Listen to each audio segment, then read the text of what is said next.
Good evening, everyone. Buonasera a tutti, and welcome to our webinar titled The Art of Healing. I am very grateful to see you so numerous today. I can see people joining us mostly from Washington, D.C., Virginia, and Maryland, which is natural since we're based in the district. But I can also see users from New York, Massachusetts, Pennsylvania, Florida, California. I believe we have some guests from some 30 states connected, a few people from the UK, France, Spain, and of course a good number from our own beloved Italy. Ciao, we miss you and we love you. And I hope that everyone is staying healthy and safe in these days, which have been difficult for so many different reasons, unfortunately. Since there are many new friends tonight, let me briefly introduce myself. I am the director of the Italian Cultural Institute in Washington, D.C., and normally I will welcome you to the Embassy of Italy where we are based. Today, however, we are offering this conference online given the circumstances, but I hope to be able to welcome you all in person to our embassy as soon as it is safe to do so. It is a beautiful venue, worth the trip, even if you're coming from another state. Before we start, I would like to tell you a little bit more about the idea behind this webinar. We first partnered with Advancing Women Artists several months ago. Advancing Women Artists is an American organization based in Florence that together with Italian museums such as the Uffizi is doing an incredible job researching and restoring paintings by women artists from the Italian Renaissance and beyond that have been languishing in the basements of many museums for far too long. Our idea was to present a program at our embassy last March on International Women's Day. Everything was ready. Our speakers had arrived from Italy, but unfortunately we had to call off the event at the very last minute because the health crisis precipitated so rapidly, and of course it was not sensible to host any large gatherings.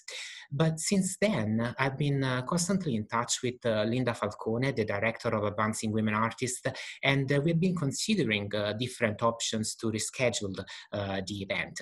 Eventually, we decided that we shouldn't have waited until next year's International Women's Day, because you know, that is just an occasion, but you can celebrate, actually you should celebrate women and their achievements every day of the year. Also, another reason why we didn't want to wait any longer is, you will see, one of the works that we will focus on tonight is very current, even if it was painted in the 18th century. I'm talking about a painting by a great woman, Violante Ferroni, which was restored by another exceptional woman, our own Elizabeth Weeks, and that represents the victims of the Great Plague being healed.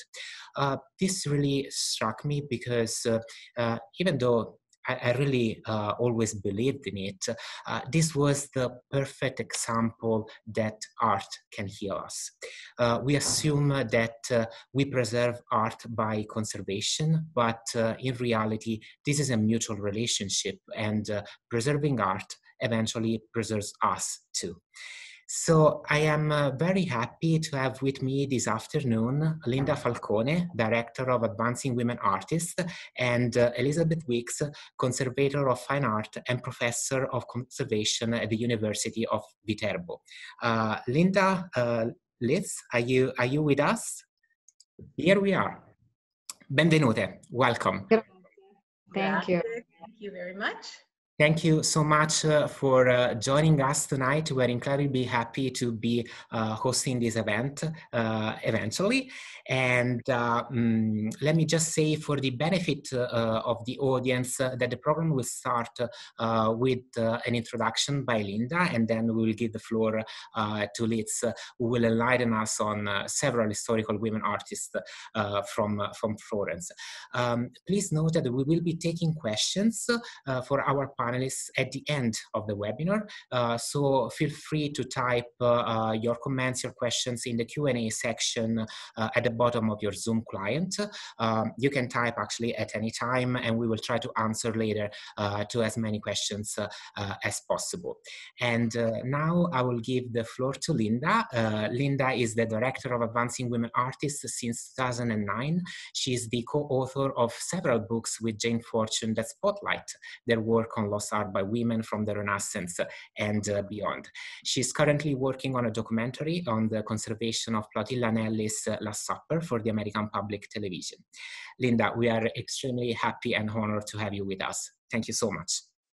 Thank you, Emanuele. It's very much a pleasure to be here tonight. I say tonight because in Italy it's 10 o'clock in the evening, and we're really happy to see such a wonderful audience turnout virtually. And I'd like to start by thanking, obviously, Emanuele, thanking the Embassy of Italy in Washington and the Italian Cultural Institute, of course, for welcoming us here today and giving us the opportunity to reflect on the experience of women artists, which, as we can see just by the audience turnout, really is an issue that is inspiring more and more modern day art lovers to become familiar with the achievements of women.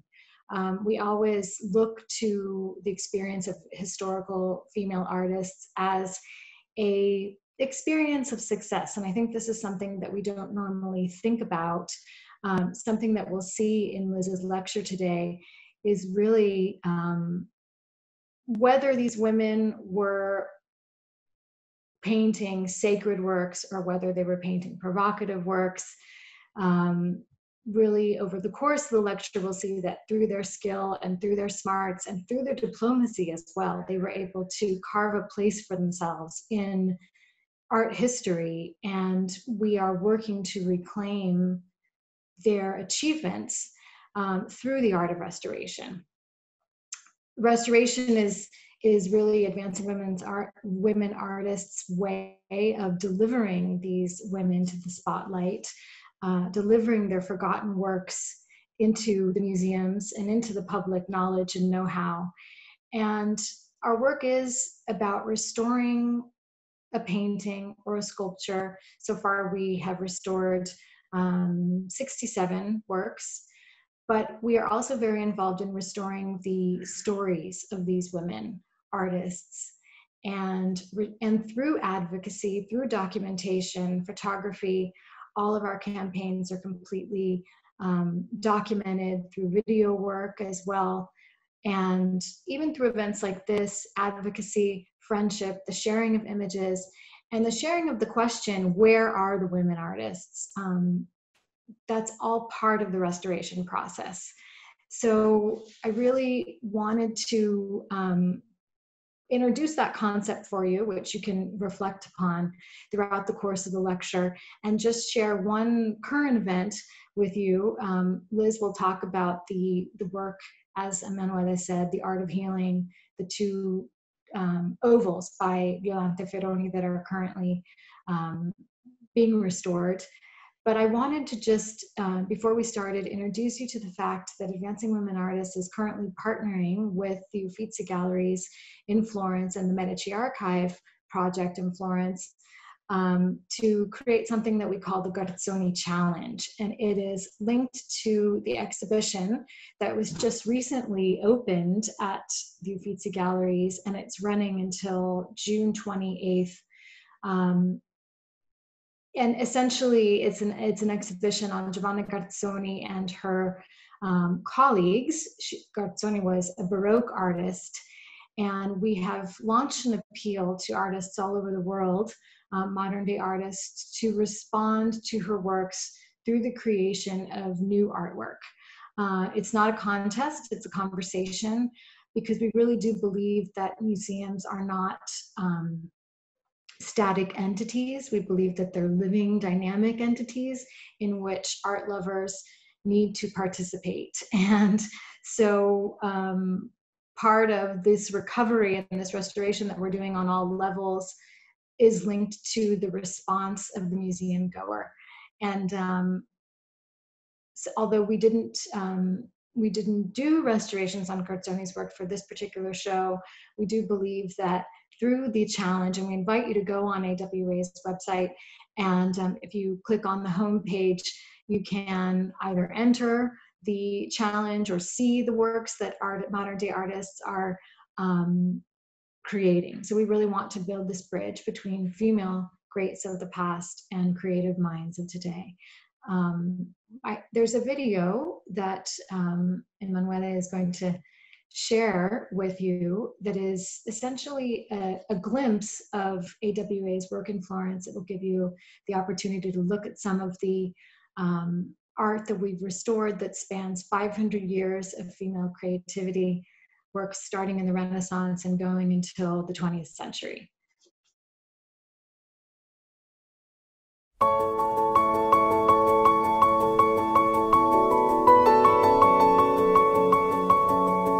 That really began my research, my quest to find out how many works were actually here done by women. I'm calling these invisible works, invisible women. The Advancing Women Artists Foundation works to research, restore, and exhibit works of art in Florence's museums so that this hidden side of the city's cultural heritage can be more fully revealed.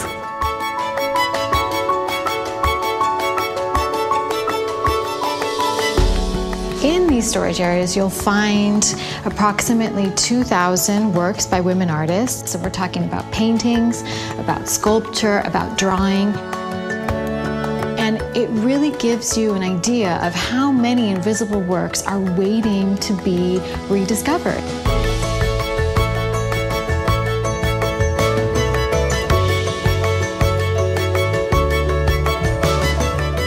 Yeah, this is your heritage.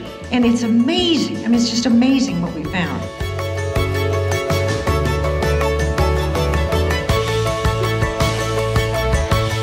What we're trying to do is have them find, again, their rightful place in the history of Florence. They're not written about, the works aren't seen, so therefore nobody knows what part they played in the development of this city, this wonderful city of art.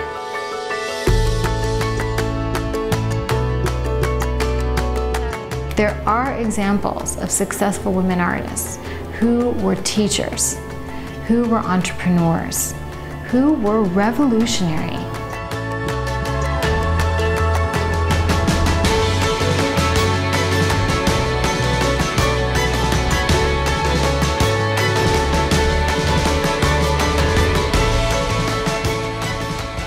One of the things that people don't realize is that if we actually upkeep works, if we conserve them on a daily basis, then restoration becomes less necessary.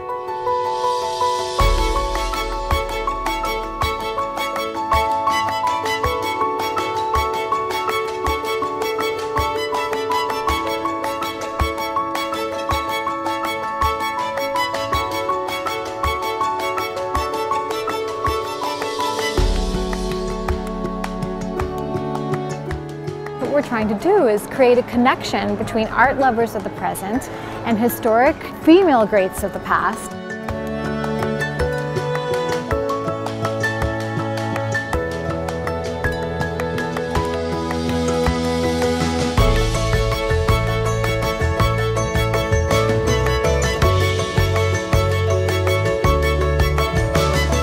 I don't think something like this has been done before, which is even more exciting.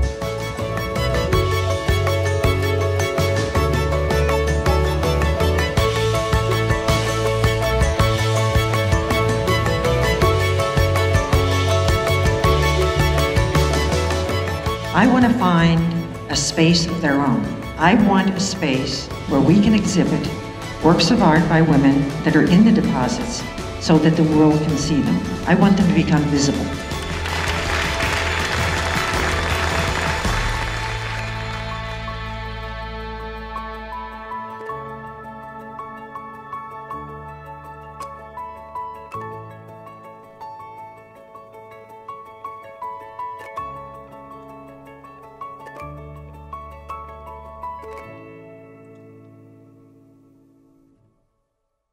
Thank you so much, Linda, for your kind words and for sharing your vision and this video with us. And I think we are ready to explore more in detail the topics, and leading the conversation this evening will be conservator Elizabeth Wicks. With over 30 years in the field, Elizabeth directs conservation projects for museums, churches, and public properties. And restoration projects range from restoring murals at the Radio City Music Hall to sculptures by Michelangelo, to easel paintings in a variety of style and media. She teaches conservation at the University of Viterbo. Liz, the floor is all yours. Thank you so much for being with us. Thank you, Emanuele, and welcome everybody to a little corner of my living room. I would have loved to have greeted you in front of the Duomo or in front of Plauti Lanelli's Last Supper, but as Linda said, it's 10 o'clock at night here, so it would have been a little dark. But I have to say that I was thrilled to be invited in March to come to Washington to speak to the Cultural Institute at the Embassy of Italy on historical women artists and the conservation of their works, because Washington is actually where I got my start in the field of conservation. I interned there for a year before, a long time ago, before going on to graduate school in Florence. So if there's an opportunity to come back and give a live presentation, I would absolutely love to do that. So a big shout out to my friends in the Washington area. And I'm also happy that so many people from other parts of the country and even the world can join us tonight. So just bear with me now. I'm going to share my screen with you. All right. This talk is going to be about the art of healing, and obviously rediscovering historical women artists in Florence. And as you could see from that video, we've been busy over the last 10 years, along with Italian museum directors, curators, art historians, conservators. Advancing Women Artists has been able to rediscover forgotten women artists in Florence and bring their works to life and be celebrated once more. So I hope my talk tonight will bring a few of those artists in focus for you. And I want you to think about the fact that these are all women who understood the meaning of the word shelter in place. They lived through periods of plague and quarantine. They suffered travel and work restrictions. And through it all, they persevered to create their art. So hope and resilience marked their creative spirit. And I hope that after tonight's talk, you will know the names of at least 4 Florentine historical women artists and have a greater understanding of the connection between art and healing, and also gain some insight into the art of healing art, which in medical terms is part of what we do as conservators. So let's start our talk with the first Renaissance female artist in Florence, Plauti Lanelli. Okay, Giorgio Vasari, the 16th century artist and biographer, wrote in his famed Lives of the Artists about only 4 women artists who were all his near contemporaries. Plauti Lanelli, who became a nun at the age of 14, Vasari says she was a very prolific painter, and he had this to say about her art. Best among her works are those she imitated from others, which demonstrates that she would have been able to create marvelous works if she had been able to study and work on design and draw natural objects from life as men do. Well, he's wrong, because of course she was able to draw natural objects from life. She just wasn't able to draw the male figure, and specifically the nude male figure, which was completely forbidden to women artists of the time, and as you can imagine was quite difficult for nuns. So Nelli was the artistic heir to the artist, Florentine artist Fra Bartolomeo, who was also a monk at the convent of San Marco. Nelli never met Fra Bartolomeo. He died before she was born, but she inherited 500 of his drawings, and she used those to study composition and anatomy. And this is one of her works, one of her largest works, which is in the Museum of San Marco. It's the Lamentation, and it was the first work restored by AWA. And I'd like you to look at the beautiful, beautiful composition and use of color. But you might notice that her anatomy, the anatomy of the nude figure of Christ, is a little funky compared to that of her male counterparts in her day. But we have to cut her some slack because, as we know, she did not have any models to work from, and she was also completely self-taught. In 16th century Florence, at least 50% of wealthy, educated women were living in convents, but they're not convents as we imagine convents today. They were actually centers of culture, of craftsmanship, and even power. In fact, no more than 2 women from the same family could live in a single convent for fear that they would engender political revolution by instigating warring families. We've experienced ourselves how lockdown can unlock creativity. And historically, women in convents actually had more freedom to create than women in the outside world they were constrained by marriage, by children, and they had no space of their own. Convents were also places of healing. The first hospitals in medieval Europe were run by nuns and monks. And monastic gardens produced herbs that the convent herbalist made into medicines to heal the sick. Spiritual healing and physical healing went hand in hand. Now, I'm not going to get into the Christian ideal of salvation, but it's obvious that in the Middle Ages and the Renaissance, both physical and spiritual healing were equally important and were blended together. Painting was a source of income for the nun artists, and a practice that even the puritanical monk Savonarola supported. As he said, it kept women from becoming slothful. A real Renaissance woman who was prioress of her convent 3 times during her lifetime, Plautilla Nelli trained other women painters in her self-sufficient convent workshop.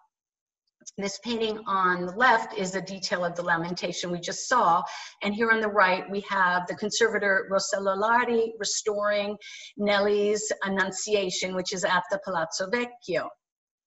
In the Renaissance, artists learned by apprenticing for years with a master, often moving into his house or in lodgings supplied by the workshop, and living and working in close quarters with the master and with other apprentices. So this practice was completely forbidden to women, and therefore only those women who were related to artists in some way could actually have the chance to learn the trade. Nuns, on the other hand, were able to receive artistic commissions within their order so that women who were outside convents could not obtain, because female guild membership was forbidden. Nelli's known works have grown from 3 works that we found in a 2006 census to over 19 works in 2020, and 11 of those works have been restored by AWA. Fun fact. Nelli's art was a throwback to earlier stylistic values. Her work served a primarily devotional purpose as well as an aesthetic one, and were extremely popular with Florentine nobility, who believed that works of art made by nuns were imbued with an aura of spirituality that made them a perfect match for private devotional chapels. For instance, she made many versions of this Saint Catherine, whose simple composition sends us a very direct and powerful message of devotion. Plautilla Nelli's Last Supper, painted in 1570 for her convent of St. Catherine, but now in the Church of Santa Maria Nuova, which you see here up on the left, is one of the most important paintings by a woman in the history of art. It is the first representation of a Last Supper by a female hand. And at a length of 21 feet, it is also the largest work ever painted by an early woman artist. So in the slide down here on the left, you see the 21-foot painting being hoisted into the conservation studio at the start of the conservation process. And here we have the completed painting back in the Church of Santa Maria Novella. The theme of the Last Supper was considered the crowning achievement of a Florentine Renaissance master. It was a very important theme in Florentine, particularly Florentine Renaissance art. In a world where women did not paint the male figure, Nelly here paints 13 over life-size figures in a single composition. The conservation project was a 4-year-long process, which included full documentation and scientific analysis of the painting. And as the discolored varnishes and layers of old retouching were removed, much paint damage was revealed. Here you have a detail of during conservation, during the cleaning process of Christ and the figure of St. John, and then after conservation lower here in the lower slide. So a project like this, you can imagine, is very expensive. And literally hundreds of people were involved in a crowdfunding effort and in the Adopt an Apostle program, where donors chose an apostle to sponsor. This man, an apostle we haven't securely identified, but who we nicknamed Il Bello, the handsome one, he was adopted right away, as were Jesus and St. John. But this fellow, this guy, was languishing and nobody wanted to adopt him until a group of lawyers got together, a group of art-loving lawyers, and they founded something they called the Judas Defense Fund, so that even Judas could get restored. And a very nice detail before we leave Plautilla Nelli that I want to tell you about is this money pouch that Judas is holding in his hand. Now that's a typical attribute of Judas, the money pouch that contained the 30 coins of silver to betray Christ. But in Plautilla's painting, she has actually painted embroidered blue flowers on the leather money pouch. And I think it's the only instance in the history of art that shows Judas with an embroidered money pouch. I love that detail. It's so cool. And I also wanted to tell you that Nelly did not leave us a self-portrait. But she did something unique, very unique for the time and unprecedented for a nun artist. She signed the Last Supper in the upper left-hand corner with this inscription in Latin, which reads, "Sister Plautilla, pray for the paintress." Jane Fortune said this about Nelly: "I think her signature says to the world, I'm a woman artist and I can paint Last Suppers too." So now we're going to move forward 50 years or so and talk about our next woman artist, who is Artemisia Gentileschi. And just a heads up before I get into her story, there are some elements to her story that might be disturbing for a really young audience. So I just wanted to let you know that. Artemisia Gentileschi was the greatest female artist of the Baroque age. Because of her life story and her art, she's become a focus of feminist art history studies and an icon of the Me Too movement. And as we round out the details of her life and we know more and more about her over the last 10 years, we've gotten to know quite a bit about this artist. And interest in her is growing month by month. And the first ever exhibit in the UK dedicated to Artemisia is just about to open. It was to open in early May at the National Gallery in London, and it will open as soon as that museum opens.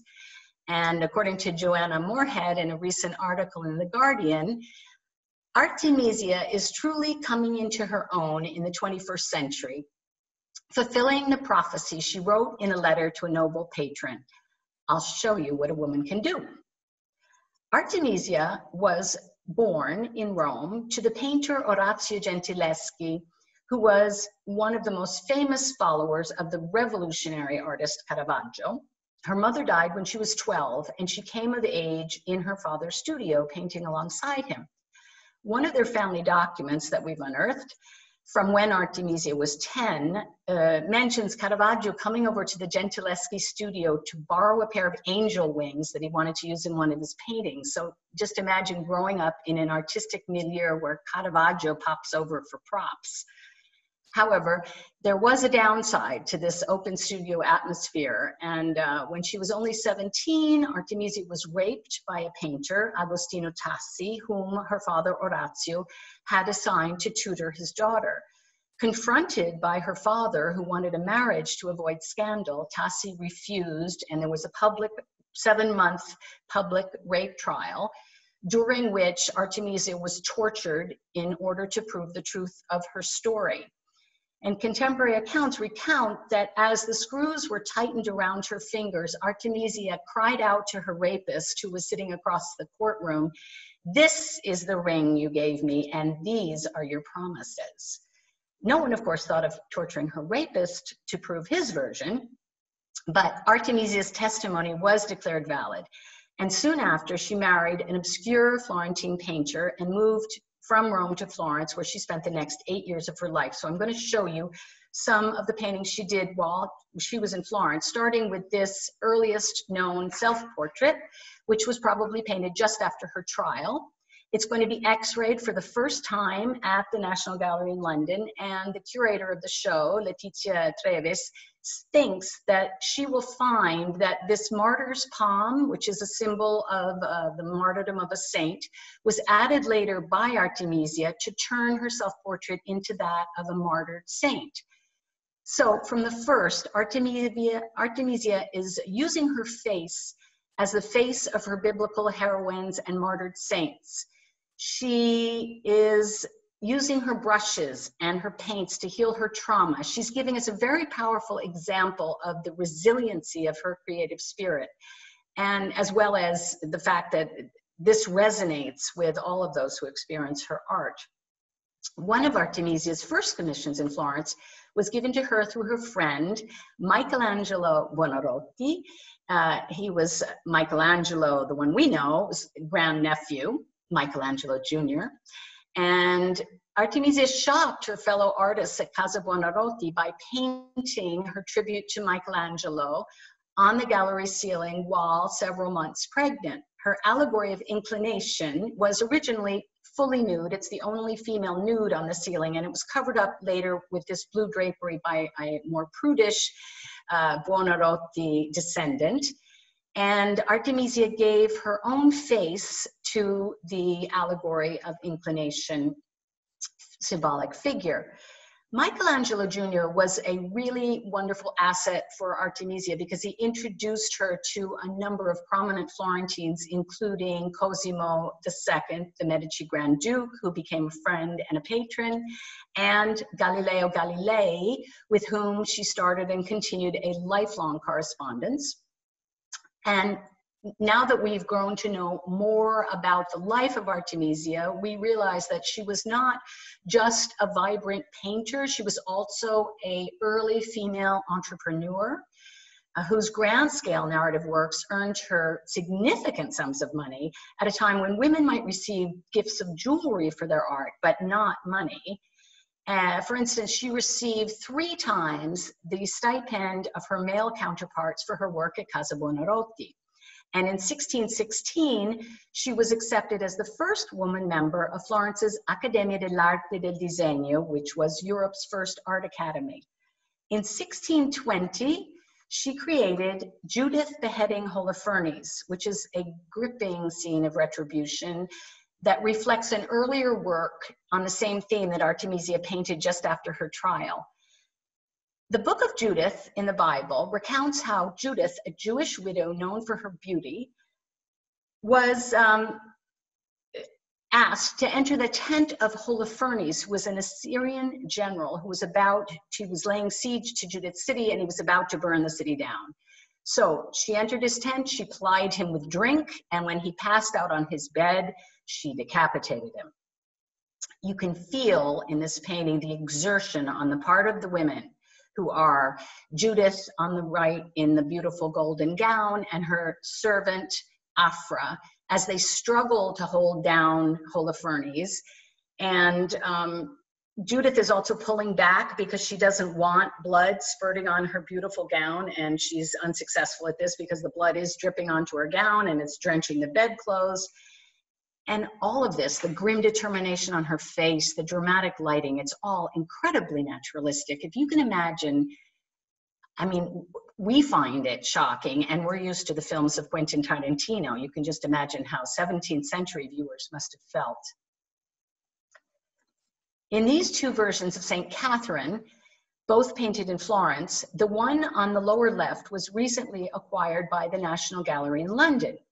And the St. Catherine on the right has been in the Uffizi collections ever since it was painted for the Medici in 1619. During a recent restoration, it was X-rayed, and you can see in the X-ray that originally the profile of the saint was turned, as in this profile, very similar to Artemisia's self-portrait, and the saint actually was wearing a turban. So again, Artemisia has turned a self-portrait into the portrait of a saint, adding the crown and the martyr's palm. And this is not the Catherine, the St. Catherine of Siena that was painted by Plautilinelli. This is Catherine of Alexandria, who was a queen. She was a scholar. She was known for her wisdom, her beauty, and her courage.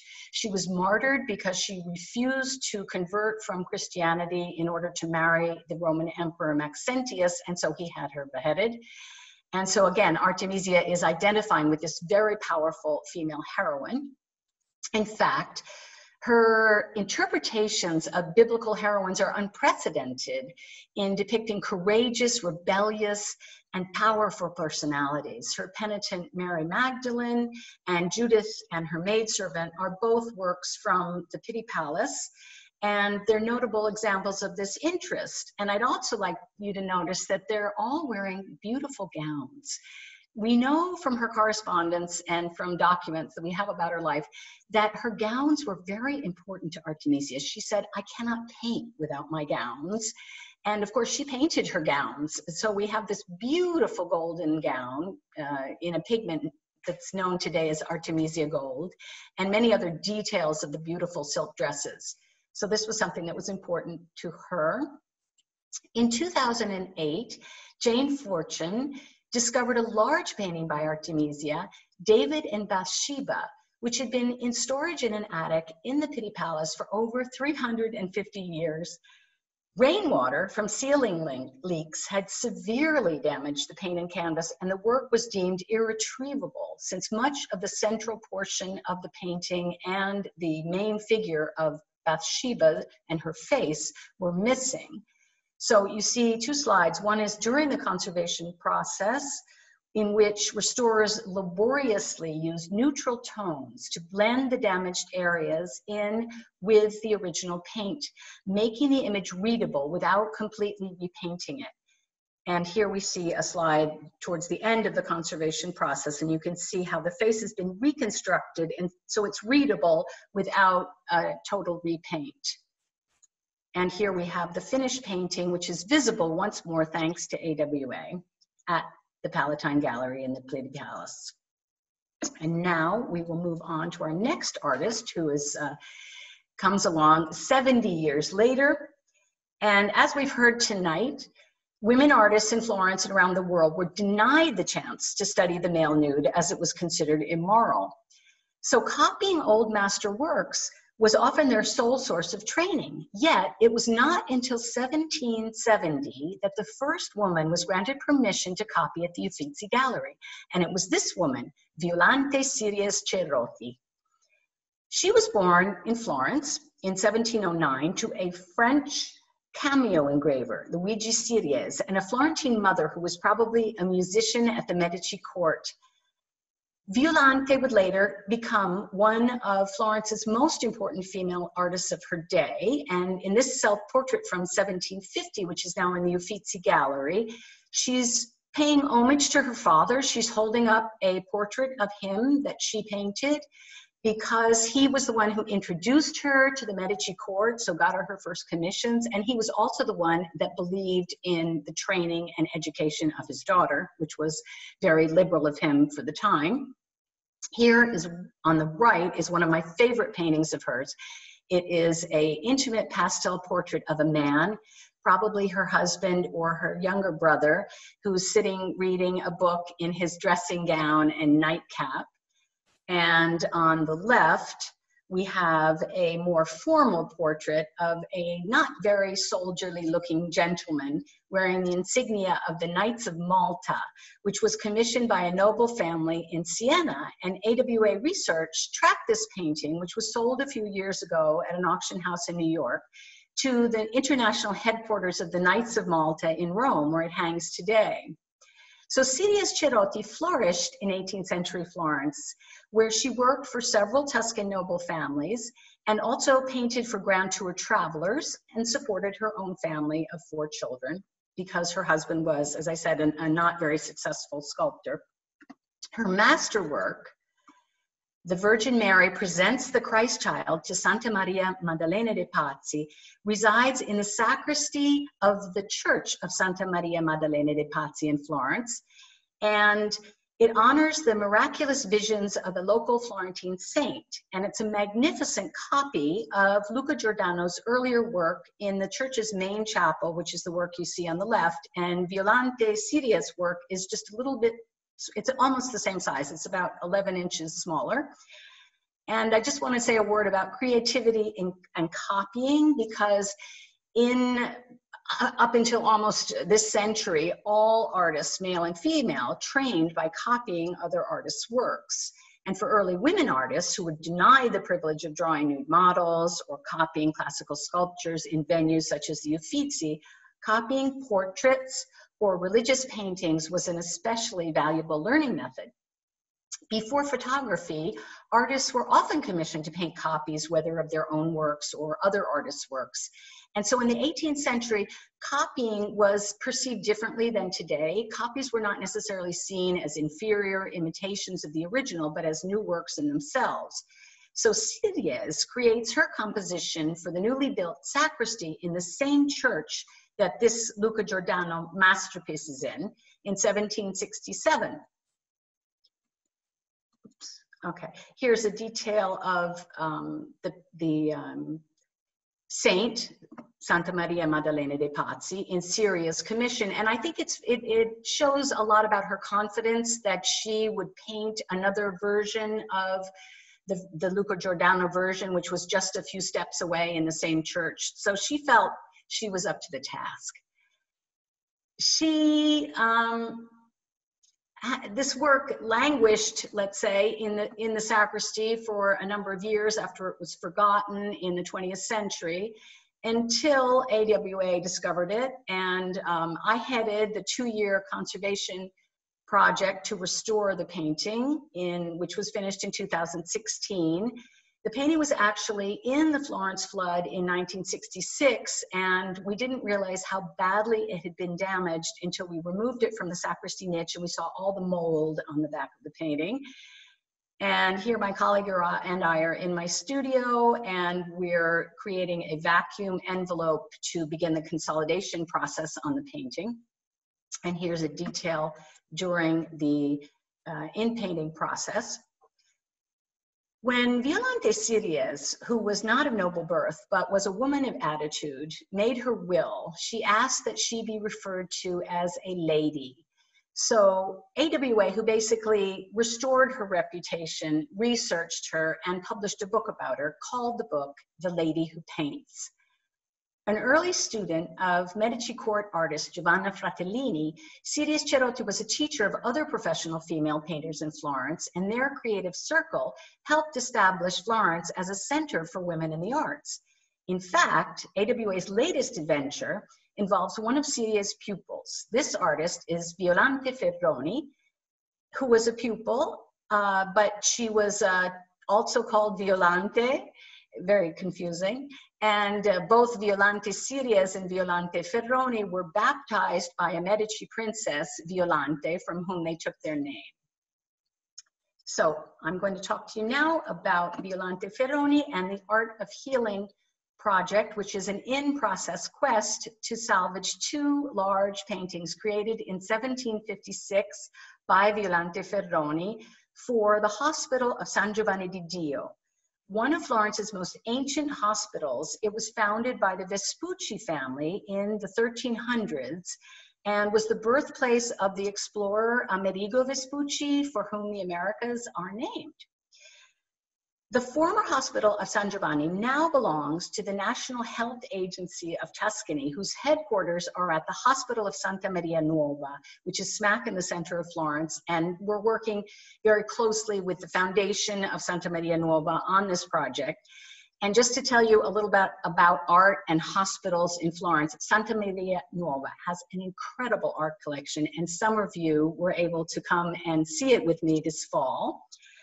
And it's the place where Leonardo da Vinci dissected corpses and drew them and basically founded the modern science of anatomy. So that's a wonderful connection between art and healing right there. Going back to the former hospital of San Giovanni, Violante Ferroni's large 8 by 11 foot oval paintings adorn the monumental staircase of the hospital atrium. So that's the reason that I called our project The Art of Healing. And in October 2019, my colleague Marina Vincenti and I began conservation work on the first painting of our project, which is entitled St. John of God Heals Victims of the Plague. So back then in October, the subject matter evoked historical interest in me, not identification. And when we learned that the hospital atrium underneath where the paintings are was used as a place of triage for plague victims, it seemed like a calamity from a faraway era, disconnected to our present day fortunate lives. Now that we're fighting a global war against a virus defined as a modern day plague, my connection to the figures in the painting has become much more emotional. And I really find myself thinking of those plague victims in the hospital atrium, looking up at the painting and hoping and praying. So it's a wonderful reminder of the power of art to connect us all. One of the first challenges in this conservation project was actually to get the painting off the wall. Here you see the monumental atrium, and this is the second oval that we are about to remove from its niche next week. And here you see that in October, the entire atrium was covered by scaffolding because they were restoring the ceiling. So you see the painting we're working on now behind bars, as it were. And you see our expert art movers here very carefully removing the painting from its stone niche and gently sliding it out from behind those bars of the scaffolding to bring it to our studio.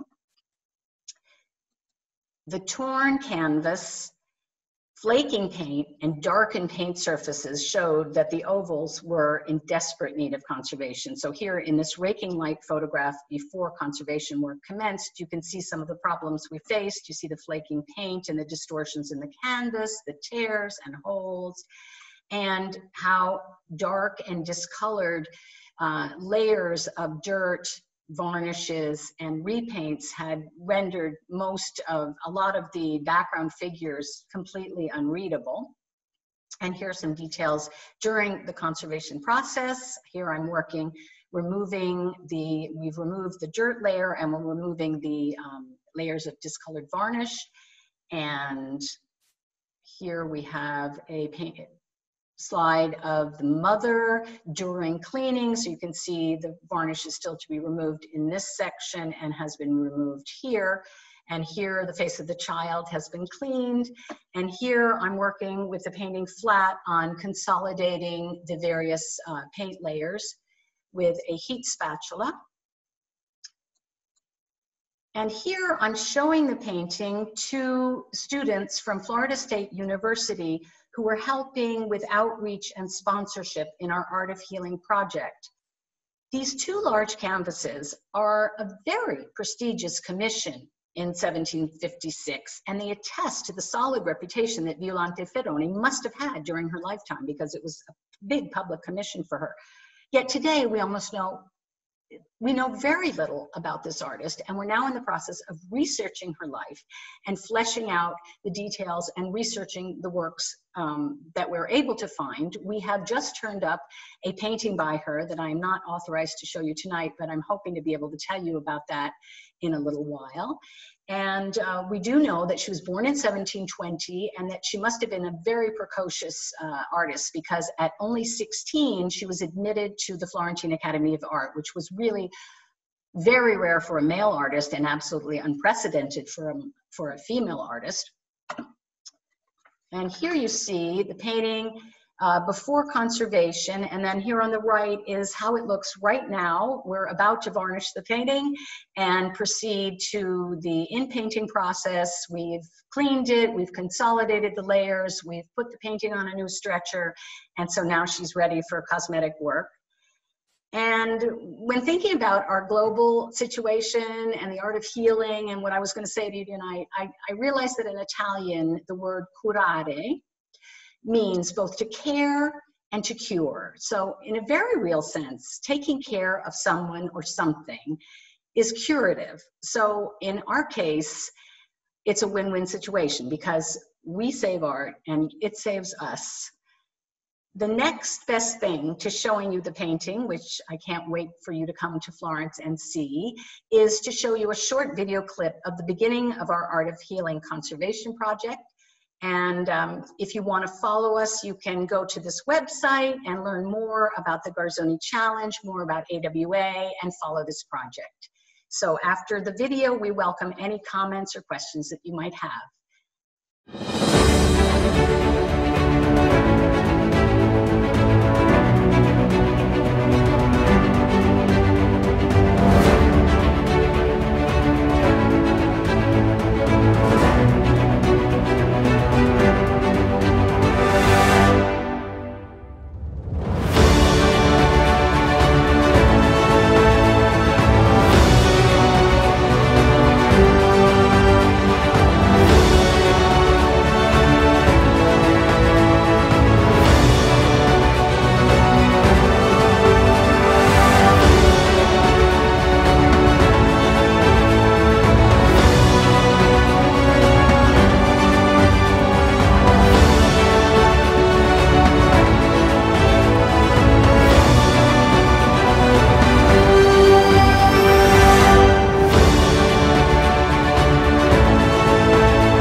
Thank you so much, Liz and Linda, for your inspiring word, such an inspiring presentation. We have a good number of questions from the audience, and we will try to answer as many as possible. I also would like to send my regards and say grazie to the American Consulate General in Florence. I know there is an attendance, former Consul General Sarah Morrison, and they've been so supportive of this program. We've been liking each other on Facebook, promoting the conference, and it's really nice to have them with us tonight. So let's start with a few questions. I have here one, from Sharon, who's asking about Platine Lanelli, and she's wondering if we can say something more about the convent workshop at Santa Caterina, which produced hundreds of small-scale devotional paintings and sculptures, because that workshop is important for contextualizing the collaborative nature of the work of Platine Lanelli. Would you like me to jump in? You jump in. Okay. Yes. Definitely. Plautilla was an exception in her time, obviously, and as Liz had mentioned, during the Renaissance, women were not paid for their works. The convent was definitely an exception from this point of view, because through the convent, women could, in fact, earn money. And Nellie's convent was self-sufficient, thanks to the work that she and her sisters produced.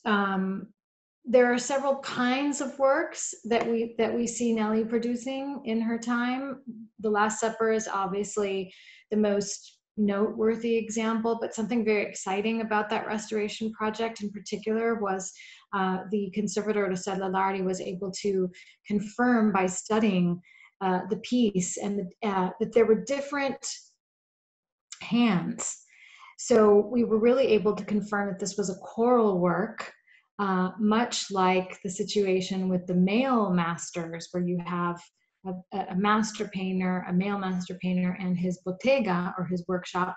The same was happening with Plautilla as well. And if you have a chance to look at the Last Supper, Liz showed us Il Bello, the beautiful apostle.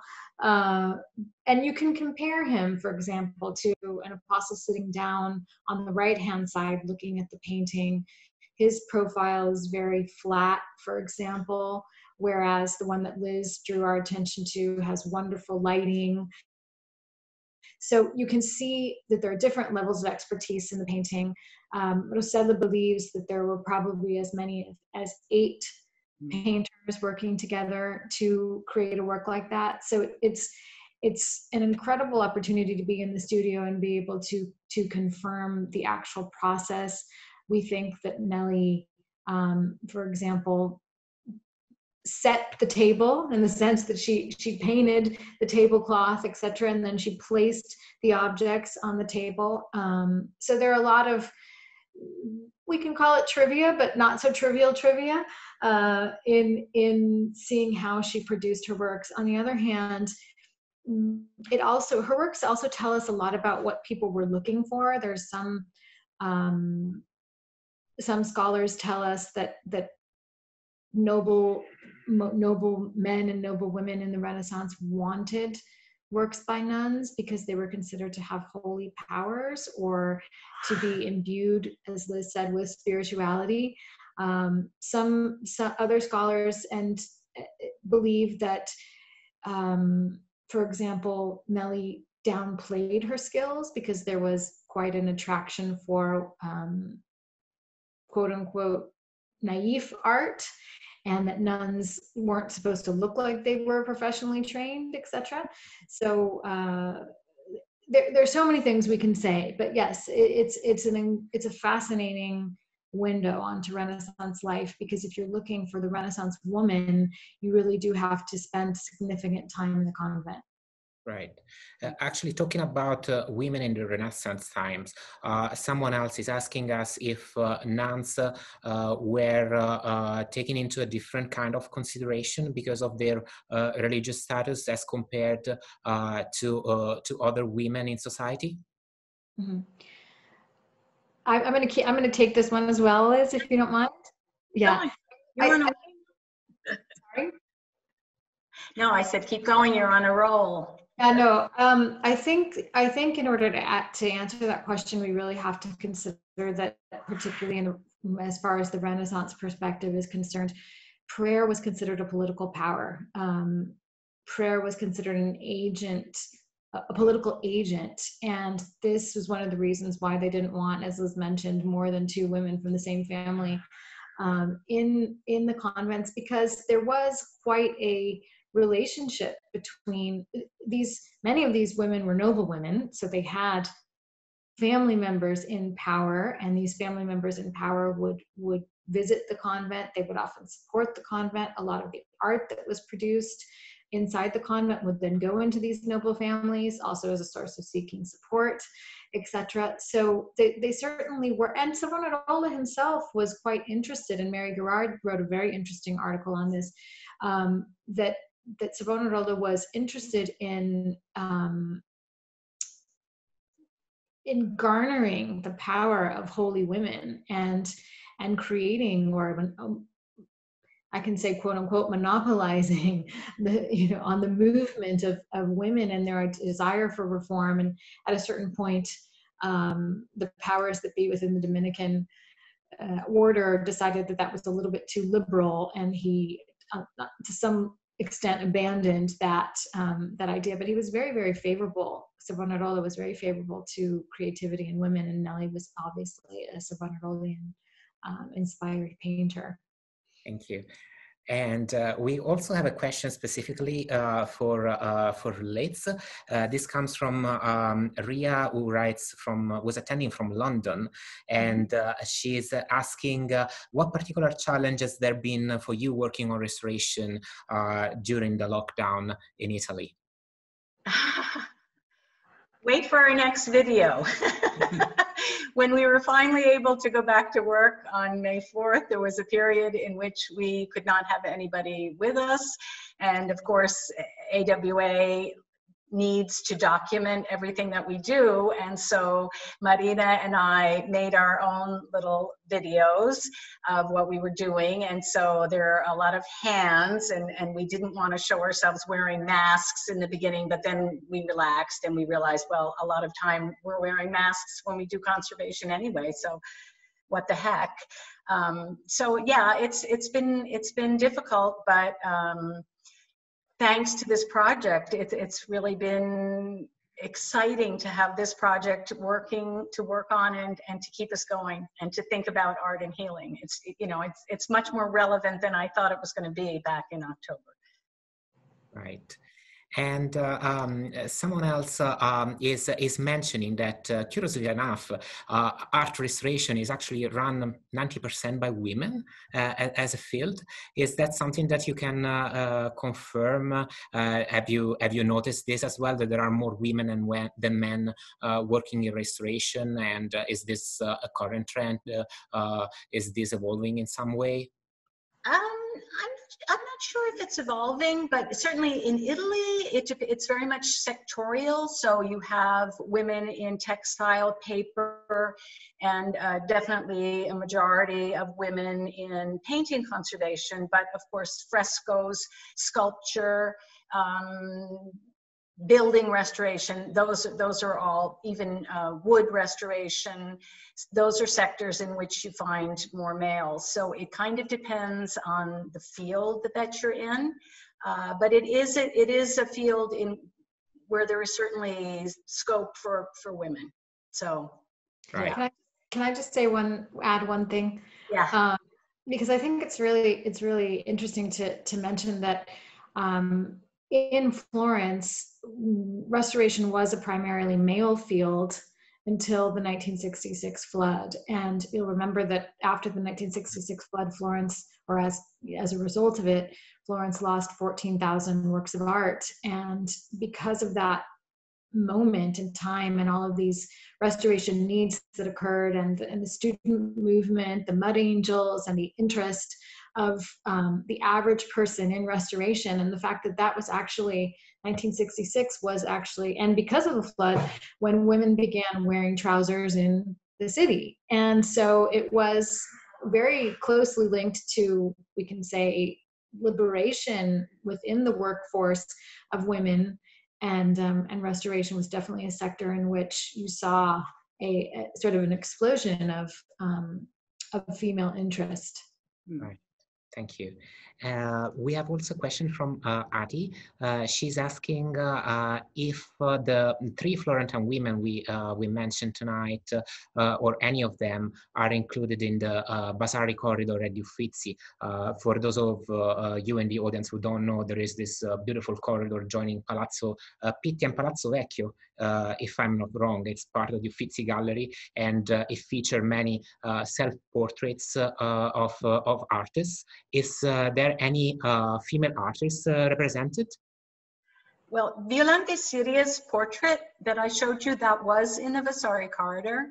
However, the Vasari corridor, which was built by Vasari to join Palazzo Vecchio and Palazzo Pitti, as you mentioned, has now been, the collection has been moved because that gallery was never climatized, and there are no security exits, and for a number of reasons, unfortunately, all of the paintings have been removed from the Vasari corridor, and there will be other works of art exhibited there, probably sculptures, and it will become a pathway for visitors to move from, in a grand tour of the Uffizi, which includes the Pitti Palace, to go directly from the Uffizi to the Pitti Palace, and I believe back the other way, although I'm not sure about that. And so the works that there were a number of women artists exhibited in the Vasari corridor. In fact, most of the works, correct me if I'm wrong, Linda, but by women artists in the Uffizi were displayed in the corridor, and they are now going to be displayed in other rooms. You might want to add to what I just said. Self-portraiture is one of the most important and genres in which women artists are represented, and that's the case in Florence as well. So when we talk about it, we can say the Uffizi self-portrait collection. And just one thing I wanted to add is that was obviously because sometimes people ask, well, why was Florence such a center for women in the arts? And one of the reasons is because of the Medici love for portraiture. And they really began their portrait collection in the I don't actually know when mostly with Pietro Leopoldo. He was very interested in self-portraits, and he wanted to have women in the collection. He believed that women's portraits were worth more, quote unquote, because they were more rare. And that's very different than what we see in the modern art scene today. And linked to the success stories of women that we were discussing at the very beginning. Right, thank you.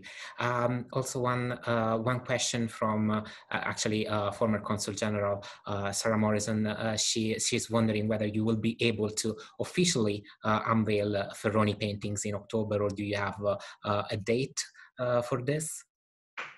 We're leaving it to Sarah to ask us the $1 million question. Thanks for the $1 million question, Sarah. No, we actually don't have a date. It's not confirmed. We're still evaluating. We want to have a better understanding of, well, Liz, I should probably let you answer this, but we want to have a better understanding of various elements and what's going to be happening in the world, etc. Liz, do you want to take that? Well, I think I can tell you, Sarah, that it won't be October. We are just starting next week to remove the second painting from the wall, and we want to have a double inauguration. So that's the lines that we're thinking of along right now, and we'll see how it goes, and we'll have to keep you posted. Okay, thank you. And last question for both of you. Many in the audience are asking about books, reads that you recommend on women artists. Actually, someone from Brazil is asking Linda where they can purchase your books. And someone else, I believe Pam, she's recommending a book, The Great Passion, which is about Artemisia Gentileschi. Yes. Well, thank you. With regards to my books and Jane's Fortune books as well, those are available on Amazon, and you should be able to get them with hopefully not too much trouble. They're also available on the Florentine Press website, and several online booksellers in general. Yeah. Right. And would you recommend any specific reading on women artists in Italy? I have to think about it. I have to think about that for just a minute. Well, I would start with Invisible Women by Jane Fortune. Okay. Why not the new catalog, The Immensity of the Nelly Garzoni? Yes. It's an amazing, really large catalog with a lot of original research, and the show was curated by U.S. art historian Sheila Barker, who is one of the foremost art historians in the world when it comes to research on art by women. She's an amazing scholar and has done groundbreaking work on Artemisia Gentileschi, but also Giovanni Garzoni as well. And we really, with the Uffizi catalogs, which AWA has underwritten for several years, the Uffizi Women's Day shows catalogs, we really try and get a series of international scholars and international voices, unpublished or new studies, because really, as we said before, these are opportunities in which to get to know much more about the art and the artists. Right. Someone from the audience. I'm going to repeat the title: The Immensity of the Universe and the Art of Giovanni Garzoni. Beautiful. That's what I would. Someone from the audience is also recommending books by Melania Mazzucco, who wrote a great deal about art.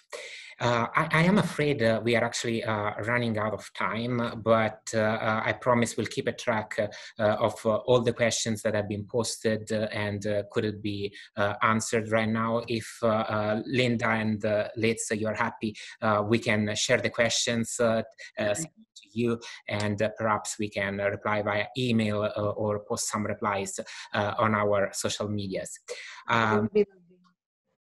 I cannot say grazie enough to the both of you for being with us tonight, and to Advancing Women Artists for sharing their work and their vision. It was really just enlightening to learn about these women artists and to see how art can heal us. I hope that all of you found this program interesting, and that we were able to convey the message that art can heal us in a metaphorical way, but also in a factual way. I think that culture can and should be an answer when we're looking for unity, especially in moments of division. Definitely. Thank you so much, Manuela. We are so happy to have had this opportunity tonight, and so happy for your support and your friendship, and really just enthusiasm since day one to get this message out to the world. So grazie tantissimo, davvero, siamo molto grate. It's been another gift that art has brought us, this friendship with you. So thank you very much. Grazie mille. It's my joy, and I can't wait to have you both here in person at the embassy, and to welcome back all of you very soon. Grazie mille. Arrivederci. Arrivederci. Bye-bye. Bye.